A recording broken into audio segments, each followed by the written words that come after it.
J'espère que vous allez bien. Aujourd'hui, on se retrouve pour un petit chit-chat make-up des familles. Yes. Donc, tout simplement, comme le nom l'indique, on va se maquiller. En vrai, je voulais pas me coiffer comme ça, mais que voulez-vous? La vie est faite de surprises ou d'échecs. Ça dépend comment tu veux appeler ça. En tout cas, c'était pas prévu. Le problème, c'est que j'ai un peu surestimé la masse de cheveux que j'avais. C'est-à-dire qu'en fait, j'en ai pas autant que j'aurais aimé en avoir. Voilà, les plans ne se passent pas comme prévu. Donc, on va discuter tranquillement la famille. Déjà, on va discuter du fait que je fasse une vidéo par jour. What the fuck? Pourquoi je fais ça? Pourquoi? En fait, pourquoi j'ai réellement décidé de m'infliger ça? Vous savez que je me pose encore la question, hein, parce que... honnêtement, je vous dis la vérité. Putain, mais il est où mon truc là? Allez, viens. Je vous dis la vérité. Aujourd'hui, j'ai vraiment beaucoup de respect pour Madame Situation parce que elle, non seulement en fait, déjà, elle a fait même pas une vidéo par jour, elle fait un vlog par jour. Et vous allez me dire, c'est quoi la différence? La différence, c'est que moi, et c'est exactement ce que je fais d'ailleurs maintenant, au moment où je vous parle, c'est que si je veux, je fais une face cam. Ça veut dire que je me pose pendant 20-30 minutes devant la caméra, je vous parle, ensuite je monte la vidéo, et c'est carré dans l'axe, tu vois, j'ai posté ma vidéo. Elle doit vraiment filmer toute la journée, toute la journée, et en plus après, elle doit monter ça, et vous vous doutez bien que déjà, monter un vlog, c'est plus long que monter une facecam, déjà de 1, et en plus, surtout quand tu essaies de rendre le vlog un minimum intéressant. Du coup, ah ouais, hein. Les gens, en fait, les gens qui font du daily vlog en général, je vous respecte trop. Je vous respecte trop parce que c'est vraiment trop dur. Là, ça va parce que c'est le week-end. Du coup, c'est cool. Mais en fait, là, j'ai remarqué les jours où vraiment c'est dur pour moi. C'est le mardi et le mercredi, pour la simple et bonne raison que c'est les jours où je me déplace au travail, en fait, tout simplement. Parce que le reste du temps, bah, je suis chez moi, en fait. Donc encore, dites-vous que ça va. Parce qu'en plus, là, comme les cours sont à distance, j'ai pas besoin d'aller en cours, etc. Mais en gros, pour des personnes qui, par exemple, travaillent, donc font YouTube, mais ils font pas YouTube à temps complet et à côté ils travaillent, si eux, en plus, ils font pas forcément du daily vlog, mais en tout cas, qu'ils postent tous les jours, ils ont plus de vie, en fait. Alors que moi, tu vois, tout à l'heure, je suis sortie, j'étais avec ma mère et tout allait bien. Bref, de toute façon, c'est pas le sujet, on va parler d'autres choses, comme le fait que bah, ça soit totalement la merde, là, on peut le dire. Franchement, je vous jure, hein, ces histoires de Covid, machin, j'en peux plus. Mais en fait, c'est même pas j'en peux plus parce que la maladie, elle me saoule, j'en peux plus parce que ça bloque tout, en fait, tu vois. Comme tout le monde, j'aimerais que là, c'est bon, ça s'arrête, qu'on nous dise, bah voilà, c'est bon, c'est terminé. Et en fait, ce matin, je regardais des vidéos sur les vaccins. Alors attendez, moi je vais pas m'exprimer sur le vaccin parce que, enfin voilà, j'ai pas les connaissances pour, j'ai pas... Bah je suis pas médecin, tout simplement. Puis même je suis nulle en sciences, donc je vais pas commencer à m'exprimer dessus, tu vois. C'était super intéressant et c'est vrai que je trouvais ça fou qu'on soit un pays aussi anti-vaccin en fait. C'est vrai que c'est quelque chose qui m'étonne de fou. Mais même avant en fait cette histoire de Covid, moi je peux comprendre qu'on ait des doutes par rapport à ce vaccin-là, parce que c'est pas un vaccin fait comme d'habitude, et il a été fait rapidement, donc je peux comprendre que certaines personnes aient des doutes, je peux comprendre que certaines personnes aient des peurs, mais c'est vrai que même en fait avant ce vaccin, en fait, il y a beaucoup d'anti-vaccins en fait de base ici. Et ça par contre c'est un truc que j'ai jamais compris. C'est vraiment... J'avais une discussion dans un groupe et tout comme ça, de personnes qui me disaient qu'ils en avaient marre en fait que la France oblige certains vaccins pour leurs enfants parce que eux ils voulaient pas les faire à leurs enfants et tout ça nan, nan. Et j'étais archi étonnée en fait. J'étais là mais je comprends pas. Pourquoi tu veux pas que ton enfant il tombe pas malade? Pourquoi tu veux pas que ton enfant aille bien? Parce qu'en plus là on parle de vaccins qu'on fait leur preuve, tu vois, depuis genre c'est bon. Hein. Après oui bien sûr il y a toujours un risque. Le risque zéro n'existe pas, mais en tout cas, au niveau du collectif, bah ça marche. Mais après, on est dans des pays individualistes, hein, franchement. Que ce soit la France, les États-Unis, tout ça, hein, on est un pays individualiste, c'est comme ça. Les intérêts de chacun passent avant les intérêts du groupe. En même temps, voilà. Hein. Est-ce qu'on doit être choqué? Vous savez, on n'est pas les pays asiatiques. Hein. Là, moi, je sais pas si j'en ai parlé, mais je suis partie 2 mois à Taïwan. J'ai fait un échange universitaire il y a 2 ans. C'est un pays qui a tellement bien géré la crise du Covid, mais c'est un truc de ouf. Genre là, il y a presque plus de cas, en fait. Quasiment. Après, ils vivent toujours avec les masques, mais d'ailleurs, ils n'ont pas mis de confinement. Si je dis pas de bêtises, ils ont mis aucun confinement. Après, c'est une île, c'est plus facile à gérer aussi, il faut se dire la vérité. C'est comme les dom-toms, dès que les touristes ils partent, bizarrement, ça va. Hein. Bizarrement, tout va bien dans le meilleur du monde, ça baisse et tout ça. Mais en gros, ils ont trop bien géré et ils ont fait un truc que moi, je pense, tous les pays européens, je parle bien européen, donc même au-delà de la France, tu vois, tous les pays européens auraient dû faire, c'est mettre 2 semaines de quarantaine quand les gens arrivent en France. Enfin, c'est simple en fait, tu vois. Comme ça, bah au moins voilà, si la personne elle est malade, elle sait. Et puis si elle est pas malade, au moins on n'a pas pris le risque. Et je peux te dire que ça découragerait beaucoup de personnes aussi de passer des vacances inutilement, tu vois. Parce qu'au bout d'un moment, c'est bon quoi. Enfin, en fait, j'ai l'impression qu'on va jamais s'en sortir parce que c'est un avis totalement personnel, tu vois. Certes, le gouvernement, clairement, il n'a pas pris certaines bonnes décisions. D'ailleurs, Agnès Buzyn, qui travaille maintenant à l'OMS, enfin, je pense qu'on est un peu tous d'accord pour dire que c'est une grosse blague. Clairement, elle qui nous disait que tout allait bien au mois de janvier, ben voilà, hein, merci madame. Mais par contre, faut aussi dire la vérité, au niveau des Français, on peut pas dire que les Français ont été exemplaires, je suis désolée. Et que ça se plaint de pas avoir de masque, il n'y a pas assez de masques, mais on n'a pas de masques. Une fois qu'on a des masques, ben, personne ne veut les porter. Moi, franchement, je vous dis la vérité, les masques, ça me dérange pas tant que ça. Hein. Enfin, après, oui, il y a des masques, c'est compliqué de respirer avec, je pense notamment aux masques en tissu et tout. Ça, c'est dur, je dis pas, mais les masques classiques, là, bah moi, je sais pas. J'ai l'impression que, je sais pas, ou alors je les mets mal, j'en sais rien, mais moi, ça va, quoi. Enfin, ça me dérange pas, ça m'empêche pas de respirer. Tout va bien dans le meilleur des mondes. D'ailleurs, j'avais vu qu'il y a certaines personnes qui disent être asthmatiques, qui sont sûrement vraiment, hein, d'ailleurs. En fait, j'ai vu de la part d'un médecin qu'en fait, bah, les asthmatiques devraient, encore plus que les autres, porter des masques. Les Français, faire des rêves parties avec 2500 personnes, wesh les frères. Pendant 2 jours en plus. Rêve partie de 2 jours. Les gens se lavent pas. Hein. Ils restent en soirée. Oh, clairement, non, non, non, non. Mais ouais, moi, par exemple, bah, vous le savez, de toute façon, j'ai fait un vlog.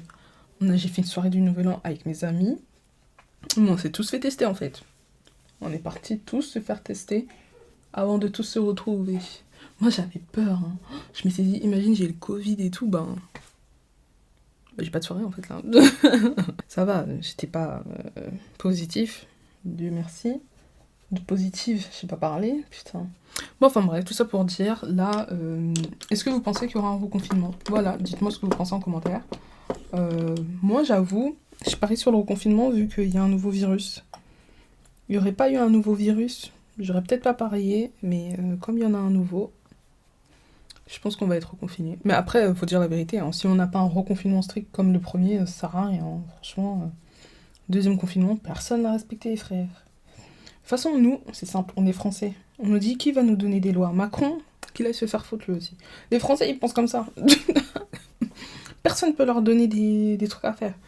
Il n'y a que l'amende qui marche. Et même parfois, l'amende, ils s'en battent les couilles. Plein de gens qui disent 135 €. Vas-y, c'est pas grave. Et c'est pour ça d'ailleurs qu'ils ont fait le truc. Voilà, parce que sinon, bah, les gens, ils s'en foutaient. C'est un truc de ouf. Est-ce qu'on peut parler des fossiles, s'il vous plaît? Moi, j'ai envie de vous parler des fossiles. Ça m'énerve. Là, j'ai essayé d'en mettre une fois, j'ai pas réussi. Bon, je sais que c'est compliqué, mais la vérité, c'est est-ce qu'on est obligé de mettre des fossiles quand on se maquille? Moi, je pense qu'on devrait arrêter la dictature des fossiles. Clairement, arrêtons. Surtout qu'en plus, quand tu portes des fossiles, parce que j'ai pas réussi, mais j'en ai déjà porté. Il y a quelques années quand même, je vais pas mentir, je suis pas mytho. J'ai porté des fossiles et tout. Putain, ça te change trop un visage. Mais en fait, ça change tellement de visage que quand t'en portes pas, fuck. Quand t'en portes pas tout de suite, c'est pas pareil, hein. C'est pas pareil. Bref, je passe. Et du coup, projet 2021. N'hésitez pas à me dire vos projets de 2021 en commentaire. Et moi, je vous avoue, les gars, là, j'ai envie de... En fait, j'ai envie de me concentrer, enfin pas me concentrer, mais en tout cas, privilégier le self-care, le mental health, tout ça, la santé mentale, mais en fait, au-delà de ça, parce que je pense que ça, c'est un peu le goal de à peu près tout le monde cette année, enfin en tout cas d'une grosse partie des gens, mais j'ai envie de de focaliser sur moi, mais en fait sur mon apprentissage. Comment vous dire? En gros, vous avez vu, je fais des vidéos par exemple photos sur YouTube. D'ailleurs, ça fait très longtemps que je n'ai pas fait. Faudrait que je recommence. Et du coup, parce que j'adore la photographie en fait, c'est aussi simple que ça. Il n'y a pas besoin de chercher midi à 14h. Et en fait, là, j'ai vraiment envie de step up, tu vois. Donc là, par exemple, j'ai pris un abonnement Photoshop, tu vois. Abonnement Photoshop d'ailleurs qui... Bon, ça va, j'ai l'abonnement étudiant parce que je suis étudiante, mais quand t'es pas étudiant, il fait mal un peu l'abonnement. Hein. Franchement, je vais vraiment dire, coûte presque le prix de mon assurance auto. Enfin, mon assurance auto reste quand même un peu plus cher, mais pour vous dire quoi. Et du coup, ouais, j'ai investi, là, j'ai la suite Adobe. J'ai vraiment envie de m'améliorer au niveau de la photographie et du coup de tout ce qui est post-production. Et puis même, j'ai envie de prendre de meilleures photos, j'ai envie de me focaliser aussi dans la self-photography, parce que je crois que j'en ai déjà parlé, mais je suis des meufs qui font de la self-photographie, mais qui font ça tellement bien. C'est tellement beau ce qu'elles font en fait, et tu te dis, en fait, il n'y a que elles-mêmes. Elles font tout, le make-up, la coiffure, la composition de la photo, photographe, modèle, tout. Et en fait, j'ai envie d'aller plus loin que le simple selfie, en fait, tu vois. J'ai vraiment envie de faire des choses bien, j'ai envie de faire des choses belles. Moi, je vous dis, je suis artiste dans l'âme, en vrai. Sans mentir, je suis artiste dans l'âme de fou. Moi, à la base, mon premier kiff, c'est la musique, c'est chanter. C'est mon premier amour. Ensuite, deuxième amour, ça a été la danse, qui a dû se stopper. Je voulais en faire mon métier, hein, à la base, hein, mais mon corps a dit « Ah, tu vas où? Je sais pas où est-ce que tu vas aller, mais c'est pas par là, en fait, la direction. Tu t'es trompé. » Du coup, j'ai lâché l'affaire avec la danse. Et du coup, après, je suis retournée à mon premier amour, qui était le chant, la musique. J'ai commencé à prendre des cours de guitare, le feu, c'était trop bien. J'ai arrêté mes cours de guitare parce que je considérais qu'on pouvait pas m'apprendre plus de choses. C'était faux, on pouvait clairement encore m'apprendre des choses, mais j'étais trop pressée, c'est tout. Et ensuite, après, il y a eu trop de choses, il y a eu le théâtre aussi. J'ai fait 4 ans de théâtre, 3 ans de théâtre au lycée. J'ai continué un petit peu après à la fac. Mais après, j'ai arrêté. Mais le théâtre, c'était trop bien. Je pense que c'est parce que j'étais avec des bonnes personnes aussi. Ça joue hein, quand t'as une bonne troupe. Le théâtre, super. Franchement, ma vie, c'était trop bien. Et là, dernièrement... Enfin, dernièrement, sans dernièrement, parce que ça faisait déjà un moment que ça me faisait de l'œil, tu vois. Mais la photographie est arrivée. Mais quand je te dis la photographie, c'est vraiment la photographie. Hein. C'est pas juste prendre une photo, tout ça, non, c'est la photographie. Réfléchir à un truc, à un thème, tout ce qui va être post-production, tout ça, vraiment aller plus loin, step up dans le game, ça m'a surtout pris pendant le confinement en vrai. Même si la photo m'avait toujours intéressée, cette mentalité, cet état d'esprit, et passer un cap au-dessus. Et la vidéo, pareil, la vidéo ça m'a toujours intéressée. YouTube, en vérité, moi j'ai commencé en 2013, c'est juste que je faisais pas la même chose que maintenant. Je faisais quelques vidéos par-ci par-là, j'étais pas régulière, de toute façon j'étais au lycée, je passais le bac et tout, je crois, à ce moment-là. Non, je passais pas le bac, j'ai passé en 2015. Mais j'étais dans le courant de passer le bac et tout, et du coup, j'étais pas régulière. Et puis même, à la base, je n'avais parlé à personne, et je sais pas comment, mes potes sont tombés dessus. Et en plus, en 2013, c'était pas l'algorithme de maintenant, tu vois. Donc, putain, je m'étais dit, mais comment ils ont fait pour tomber dessus? Donc mes potes étaient tombés dessus. Mais c'est pas pour autant que j'avais arrêté, tu vois. Je l'avais pas arrêté, je me suis dit, bon, c'est mes potes, tu vois, je m'en fous. Et ensuite, ma famille est tombée dessus. Des gens de mon lycée sont tombés dessus, que je connaissais pas et tout. Et ça m'a fait peur et j'ai arrêté. Avec du recul, je regrette un peu. Je me dis que j'aurais pas dû arrêter, j'aurais dû continuer. Par contre, le fait que ma famille ait trouvé, j'ai trouvé ça trop bizarre parce qu'à chaque fois que je filmais, il y avait personne chez moi. Mais vraiment, il y avait personne chez moi. Je pense qu'en final, c'est ma petite sœur qui me stalkait. Je vois pas d'autre solution. Enfin, en tout cas, une de mes sœurs, parce que même le père de ma sœur, il a fini par être au courant et tout. J'étais, mais comment il a pu être au courant? Donc c'est sûr, c'est elle qui lui a montré. Il n'y a pas d'autre solution, c'est elle qui lui a montré. Du coup, j'ai arrêté. Comme je dirais avec du recul, je regrette un peu, mais tant pis, c'est pas grave aussi. Hein, des choix de vie, c'est la life. Hein. Et du coup, ouais, la vidéo, mais vraiment la vidéo. Et en fait, cette année, parce que je parle trop, en fait. Je parle trop pour me perdre. Cette année, j'ai envie de step up le game de ma photographie et de ma vidéo. Sachant qu'en plus maintenant j'utilise des logiciels quand même un peu plus pointus vu que j'utilise la suite Adobe et tout. Et du coup, ce que j'ai envie de faire, ce serait limite de me former, en fait. J'ai envie de me former, clairement. Et en fait, j'hésite, soit je me forme via YouTube. Le problème de YouTube, c'est que ça peut prendre énormément de temps, le temps d'avoir toutes les infos, le temps de ci, de ça, de chercher, patati patata. C'est gratuit, certes, mais c'est long. C'est un processus très très long. Donc j'hésite tout simplement à faire une formation, parce que c'est ça aussi. Maintenant, les formations, c'est vrai que ça a une mauvaise connotation, parce qu'on pense qu'on veut nous arnaquer, etc., etc. C'est vrai que dans certaines niches, et c'est surtout en fait les formateurs qui veulent vous vendre comment faire de l'argent rapidement, souvent sont... Certains en tout cas sont pas honnêtes, pas tous, parce que j'ai pas fait toutes les formations, mais c'est vrai que voilà, il y en a certains qui ont juste senti qu'il y avait de l'argent à se faire. Mais c'est pas dans toutes les niches, même s'il y a sûrement 2-3 arnaqueurs par-ci par-là. Et on nous dit souvent aussi que une bonne partie du temps, les choses qui nous mettent dans la formation, on peut les trouver sur Internet. Dites-vous que sur Internet, il y a tout. Vraiment. Sur Internet, il y a tout. Donc à partir de là, toute une formation, à part si vraiment ça part d'expériences personnelles qui te racontent la formation, tu pourras le trouver sur Internet. Pour moi, une formation, t'achètes du temps. Vraiment. Pour moi, dans la formation, t'achètes du temps. T'achètes le temps que tu perds, par exemple, pour chercher des trucs, le temps que tu cherches là, que tu vas faire tout seul, patati patata, je sais pas quoi. Pour moi, t'achètes du temps, ça va plus vite, tout est là, tout est dans un même fichier, tout est... Après, ça peut être formation en ligne ou pas en ligne, peu importe, mais tout est là. Donc du coup, ouais, j'hésite. En tout cas, pour la vidéo, ouais. Pour la photographie, peut-être pas. Mais pour la vidéo, j'hésite. Surtout, en fait, j'ai des projets qui vont involve... où il y aura de la photo, en tout cas. Vidéo, peut-être, c'est pas sûr. Mais en tout cas, il y aura de la photo. Et du coup, si j'améliore pas mes skills en photo, ça va être un peu compliqué. Clairement. Surtout qu'en plus j'avais lancé un Instagram avant le confinement, bah oui. J'avais lancé pour vous dire à quel point j'étais à fond, tu vois, dans la photo.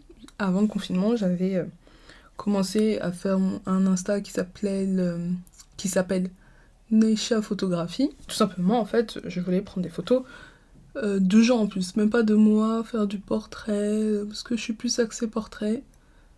Mais je pense que je devrais m'élargir quand même, peut-être faire du paysage ou des trucs comme ça, bref, à voir. Mais mon truc à moi, c'est plus le portrait. Et du coup, j'avais commencé et je devais faire un shooting avec ma voisine en plus, qui est une meuf qui est super jolie et tout, tout ça. Et pour moi, il y avait un truc à faire avec elle, mais bon, il y a eu le confinement. Et du coup, après, j'avais laissé tomber la photographie. Je m'étais dit, bon, je ferai ça un autre moment, tant pis, c'est pas grave. Je me suis focalisée sur d'autres choses. Là, j'aimerais bien reprendre cette année plus sérieusement. Le problème, c'est que j'ai envie de faire tellement de choses cette année, mais il va falloir que je priorise parce que là, je pourrais pas tout faire. Clairement, je pourrais pas tout faire. Je peux pas faire mes études, je peux pas faire mon alternance, faire YouTube, avoir WebIDs à côté, parce que en plus je travaille sur un autre truc qui s'appelle WebIDs. Allez sur compte Insta, vous allez voir ce que je fais. Et du coup, ouais, c'est compliqué. Hein. Franchement, là, il va falloir que je choisisse ce que j'ai en priorité, parce que clairement, je pourrais pas tout faire. Donc bon, hein, la vie n'est pas simple. Surtout qu'en plus, je vais maigrir. Ça aussi, c'est quelque chose. Les rouges à lèvres Fenty, j'aime bien, mais c'est une odeur bizarre, je trouve. Franchement, depuis que j'ai découvert le blush, je revis. C'est fou comment ça te fait un truc sur le visage, quoi. Ça te rend plus vivante, en fait, tout simplement. Putain, franchement, ne pas avoir le beauty privilège, parfois, c'est pas facile, hein. Putain, toutes les meufs sur TikTok, elles sont archi belles, ça me saoule. Je suis trop une rageuse.